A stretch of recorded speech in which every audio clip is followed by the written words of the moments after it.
오늘은 기본의 사람에 대해서 말씀을 드리려고 합니다.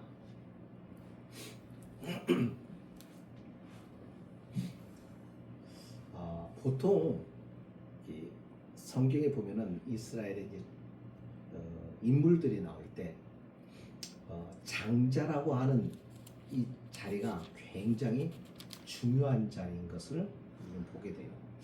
그래서 장자는 아버지의 모든 축복권들이 이어지고 가문을 이어가는 굉장히 중요한 역할을 하는 사람이죠. 이게 성경에뿐만 아니라 예로부터 그렇게 해왔어요. 그런데 참 이상한 것은 하나님은 간혹 가다가 그렇게 장자에게 하나님의 축복을 잊게 하시지를 않아요. 또 언뜻 우리가 볼 때 저거는 이상하다 하리만큼 하나님은 다른 방향으로 일하실 때가 종종 있는 것을 봐요. 예를 들면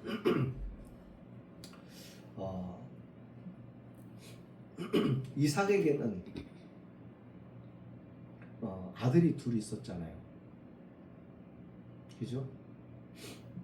근데 야곱은 장남이었어요? 차남이었어요? 차남이었잖아요. 보통 축복이 장자로 이어지는데 하나님은 이렇게 얘기해요. 아브라함과 이삭과 그 다음에 에서가 아니라 야곱이라고요. 아브라함의 하나님이요, 이삭의 하나님이요, 야곱의 하나님이라고 이렇게 말씀을 하세요. 다시 말하면 이삭이 장자인데 이삭이라는 이름이 나와야 되는데 이삭의 이름 대신 야곱이 나와요. 이유가 뭐죠? 왜 야곱이라고 하나님께서는 야곱을 그 장자의 반열에 세워주시는 거예요? 이유는 딱 하나예요. 하나님의 축복에 대해서, 하나님의 주시려고 하는 그 축복에 대해서 이삭은 소홀히 여겼고 야곱은 귀하다 못해 어떻게 해서든지 그 축복을 받으려고 그렇게 악을 썼어요.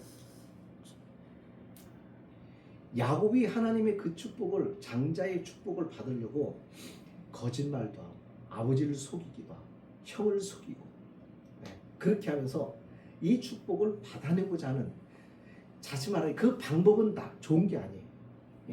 그가 그렇게 해서 그 복을 가로채는 것은 잘한 게 아니에요.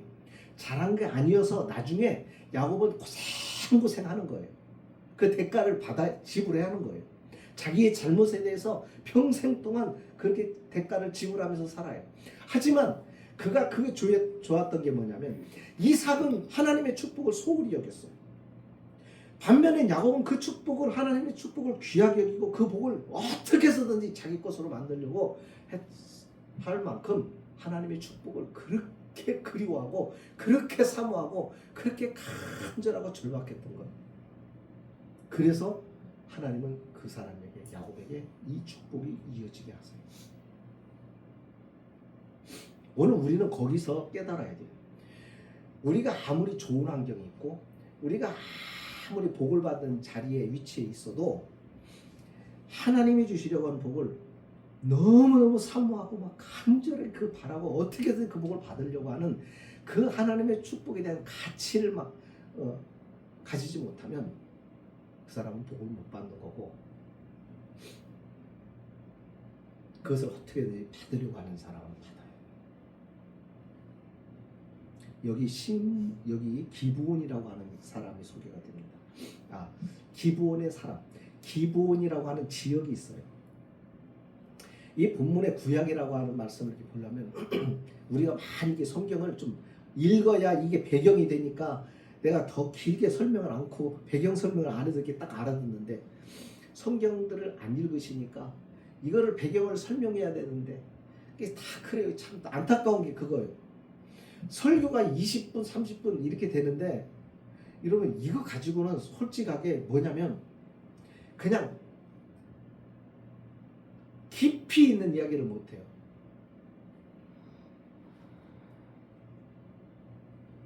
그래서 좀 안타까워. 기브온이라는 사람, 기브온 사람, 자, 6절에 보면 기브온 사람들이 길갈 진영에 사람을 보냈어요. 길갈이라는 곳에 누가 있느냐면 여호수아와 이스라엘 백성들이 있어요. 거기에 사람을 보내서 우리를 도와달라는 거예요. 그러면 기브온 사람은 누군가?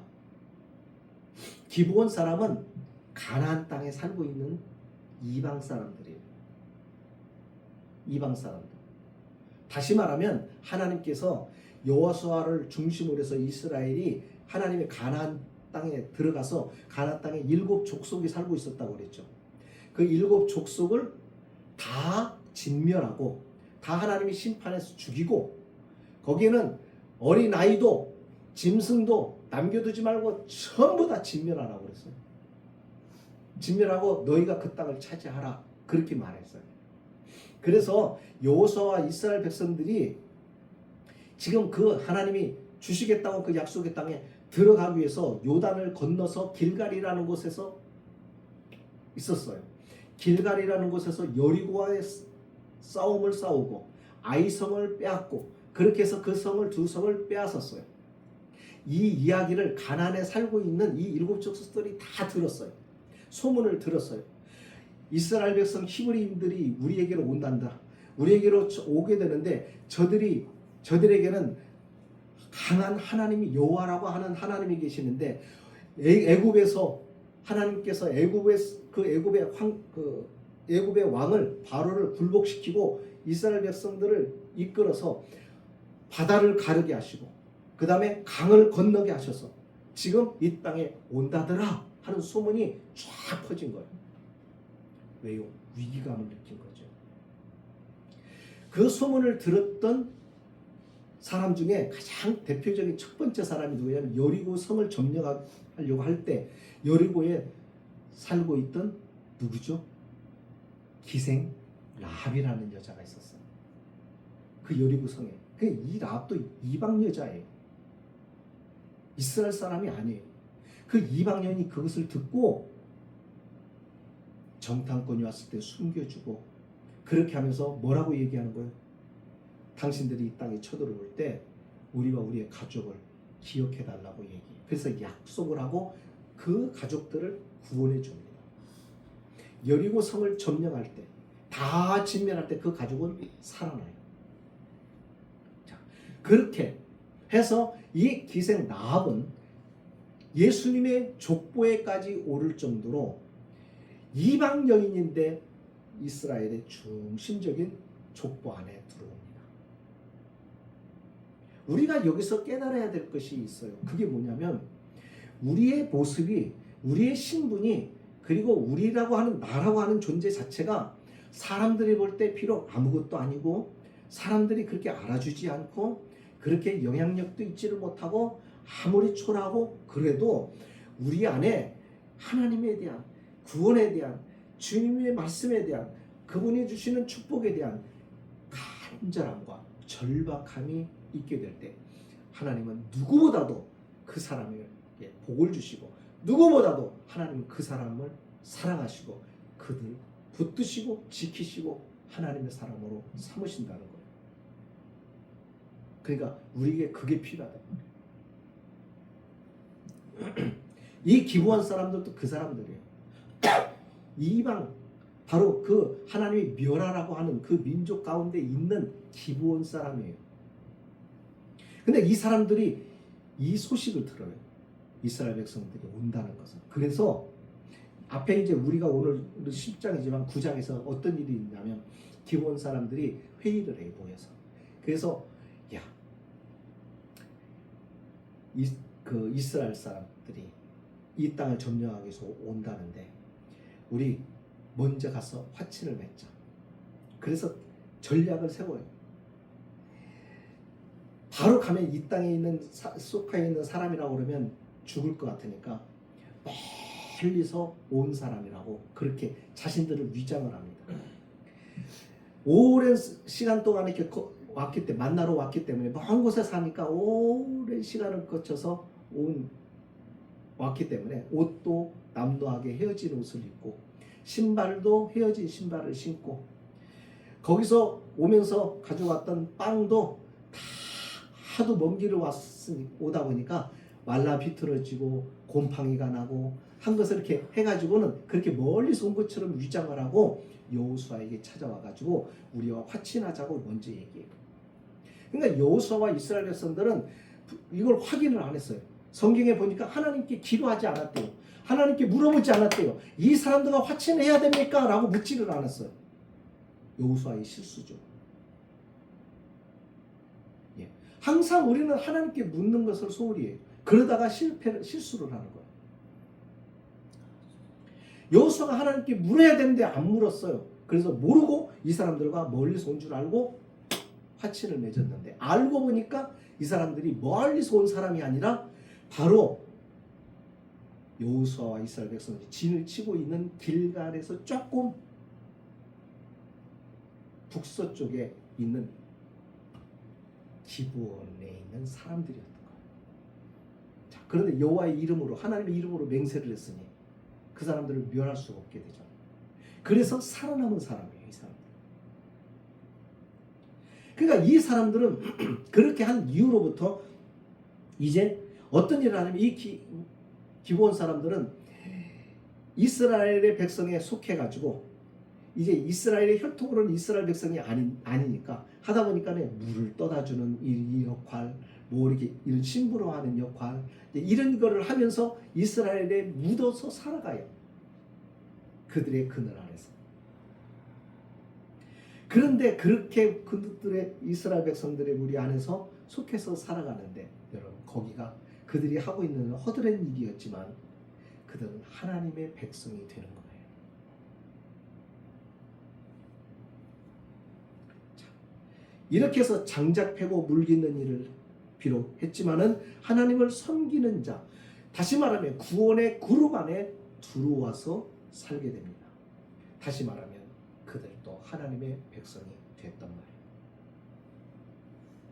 말이에요. 이렇게 하나님의 백성이 됐다는 이야기를 듣고는 그들과 같이 있었던 아모리 5 왕들이 모였어요.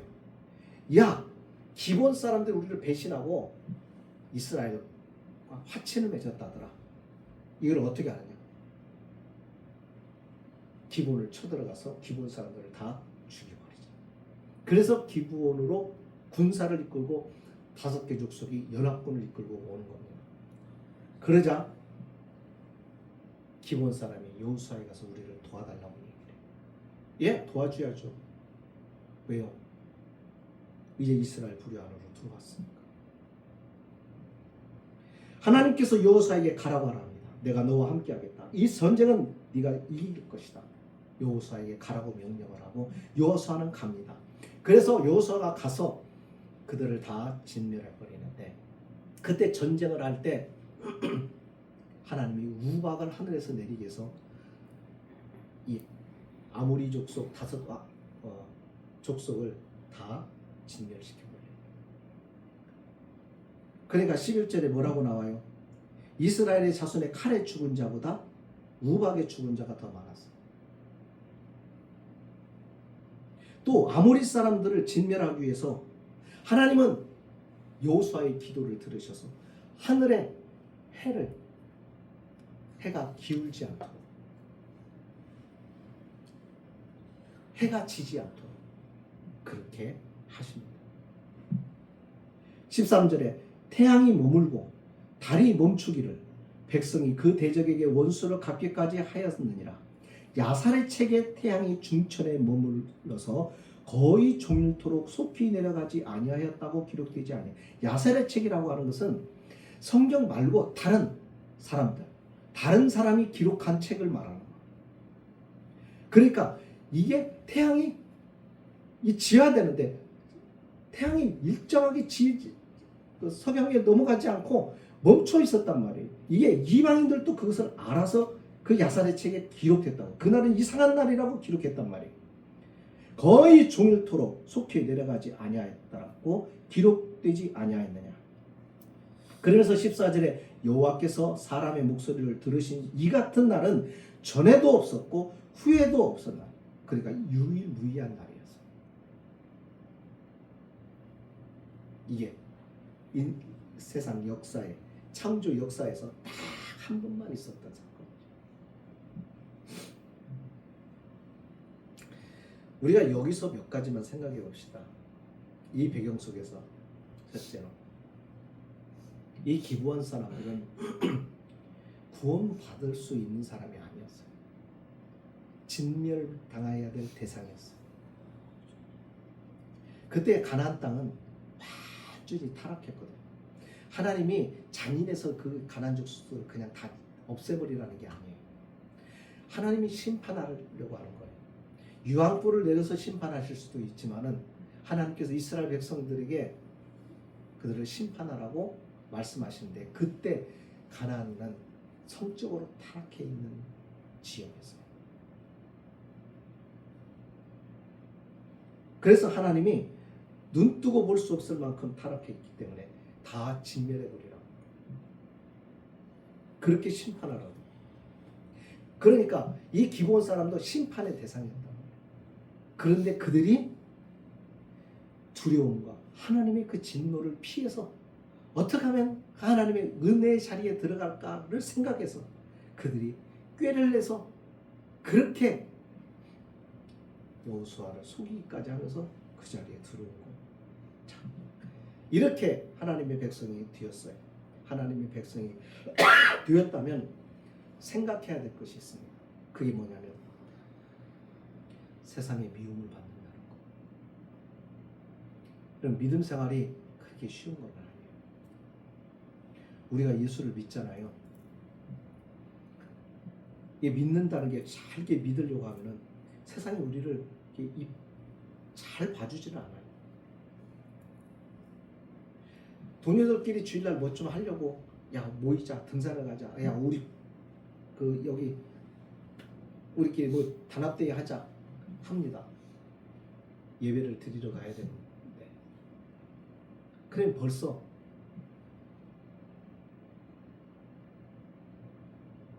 사람들 눈에 그렇게 곱게 보이지가 않죠. 여러분, 그 과정 속에서 우리가 자꾸 타협하면은 타협이 되는 거예요. 신앙생활은 그렇게 타협하는 게 아니에요. 지켜내야 돼요. 싸워야 돼요. 믿음은 싸우지 않으면 지켜낼 수가 없어요. 믿음에 대한 공격은 계속 들어와요. 네가 하나님의 사람이냐? 신앙생활 하는 걸 못하게 하는 환경들이 만들어지고, 신앙생활 하지 못하도록 방해하는 사람들이 등장을 하고, 그렇게 하면서 계속 우리를 견제하고, 그렇게 하면서 대적을 맡게 되는 거예요. 그래서 신앙생활이 내가 싸우지 않고는요, 믿음을 못 지켜요. 다른 일반적인 종교하고 달라요. 기독교는 같은 게 아니에요. 우리는 똑같이 생각을 한단 말이에요. 아니에요. 싸우지 않으면 못 지켜요. 싸움이라는 건 그거예요. 피 흘리는 거예요.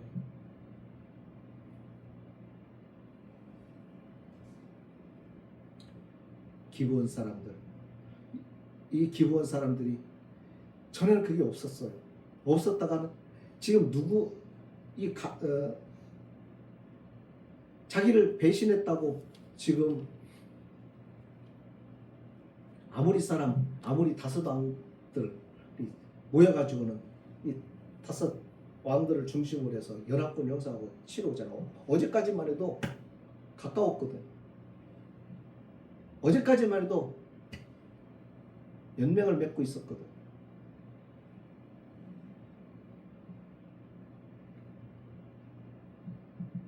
자, 이렇게 미움을 받습니다. 그러니까 세상에서 믿음을 지키기가 쉽지가 않은 거예요. 그런데요, 중요한 것이 있습니다. 힘듭니까는, 이 힘든 걸 어떻게 하느냐? 도와주는 분이 있어요. 그걸 감당할 수 있도록, 이길 수 있도록 도와주신단 말이에요.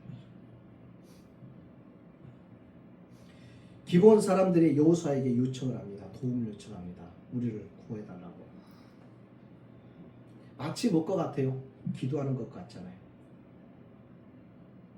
그래서 여호수아가 하나님께 허락을 받아요. 하나님께 물어보니까 하나님께서 싸우라고 하니까 그 싸움을 싸워서 아주 적을 급습을 하게 됩니다. 그리고 하나님이 도우세요. 우방으로 지원하셔. 그래서 이 기본 사람들을 지켜주세요. 이게 신앙생활이에요. 그러니까 안 싸우니까 하나님이 어떻게 나를 도와주시는지 모르는 거예요.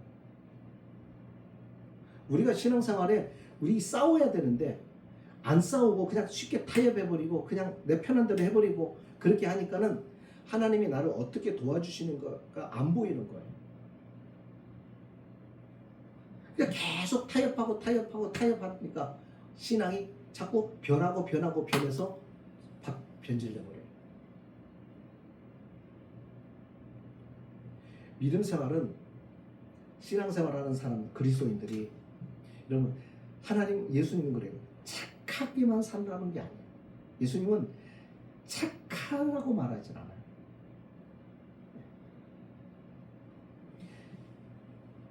순결해라.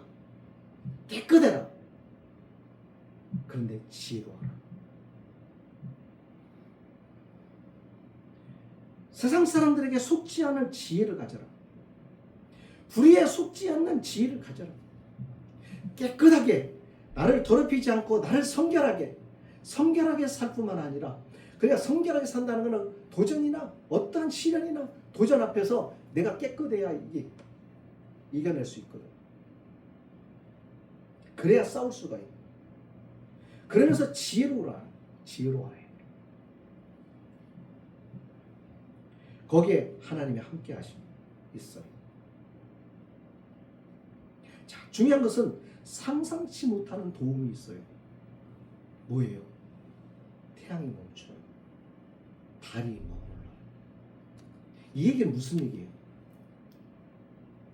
태양이 멈춘다는 것은 지구의 자전이 멈춰있다. 더디게 간단 말이에요. 사람들은 그래요. 소설이. 근데 우리가 인간의 능력 가지고 보면은 불가능한 일이죠. 소설이죠. 하나님의 편에서 보자고요. 하나님 편에서 이게 어려운 일입니까? 그러니까 이건 뭐 안 믿는 거예요. 이건. 하나님 편에서 이건 어려울 거 하나도 없어요. 안 그렇겠어요? 이게 신앙이에요. 그러니까 신학을 하는 사람도 때로는 어떤 목사들도 그런다고요. 그래 자유주의 신학이라 이렇게 한 사람들은 하나님의 말씀의 믿음을 안 믿어요. 성경 가지고 말을 하는데 안 믿어요. 예수님이 어떻게 물 위로 걸어가냐. 그게 말이 되느냐. 물리학의 법칙으로 봐도 그게 가능한 일이 아니잖아요. 그러니까 안 믿어요. 하나의 잘못 본 현상이다 그렇게만 얘기해요. 그러니까 인간적인 수준으로 자기의 인간적인 수준에서 그것을 이해하려고만 해요. 예.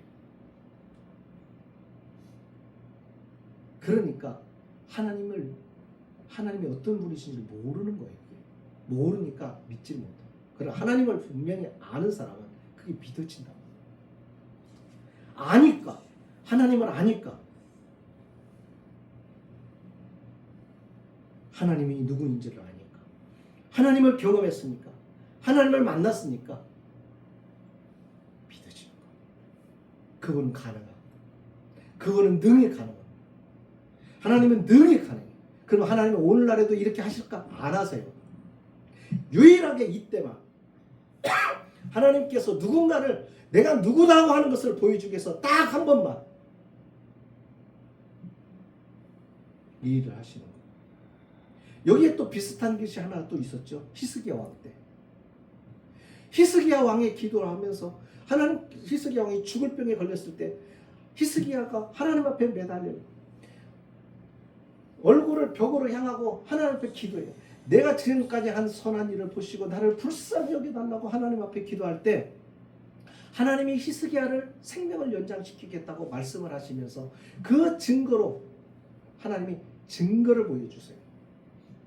그게 뭐냐면 아하스 왕의 해시계. 그러니까 해시계가 태양이 그 해시계의 그 그림자가 10도가 기울어져.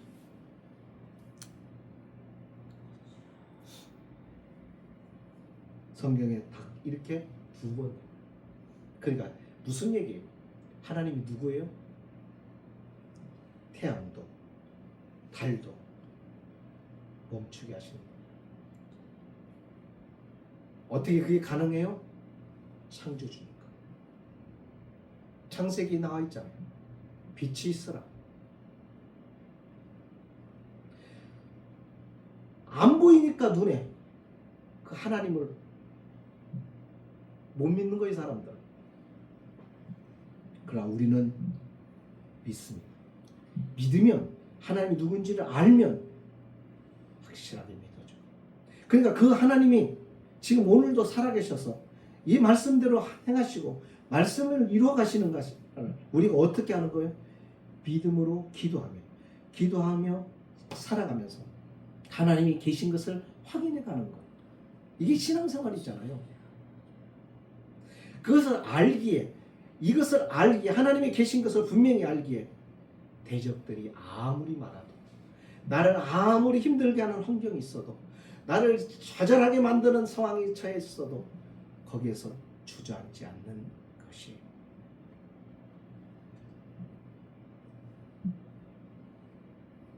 아무리 그들이 다섯 왕이 모여서 연합군을 형성하고 쳐들어와도 하나님이 지키신다.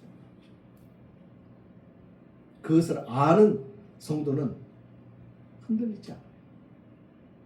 굳건하게 하나님을 바라보며 기다립니다. 믿음으로 기도하며 기다릴 때 하나님이 그 사람에게만 당신이 누구인가를 네가 기도한 네가 나한테 기도했지? 네가 나를 의지했지? 내가 나를 신뢰하며 지금도 살아가지? 그래서 너 나 때문에 힘들고 어려운 거 사람들에게 싫은 소리 듣고 사람들에게 무시당하고 했던 거 있지? 내가 너한테만 보여주는데 내가 너의 하나님이라는 것을 내가 보여주마. 그렇게 해서 내게 확인을 시켜준다. 기브온 사람들은 그것을 확인을 한 거예요. 말씀을 마칩니다. 인간적인 계산만으로 하나님의 일이 이루어지지 않아요. 하나님의 일은 우리의 상상을 초월해요. 아무리 많은 군대와 우수한 무기가 있어도 승리하는 것은 아니에요.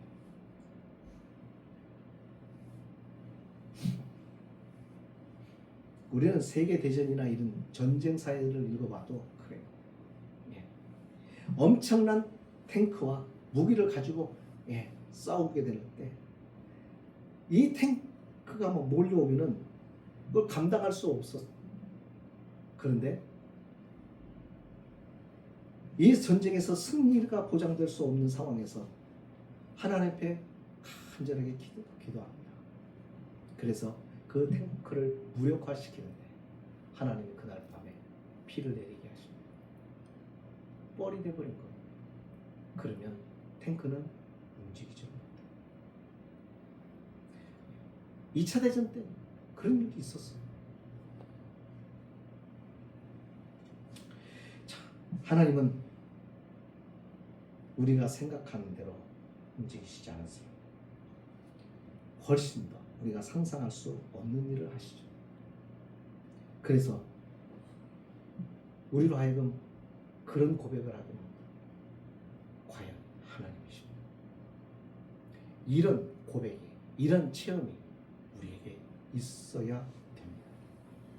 그게 신앙생활이고 거기서 하나님을 더 확신하게 되죠.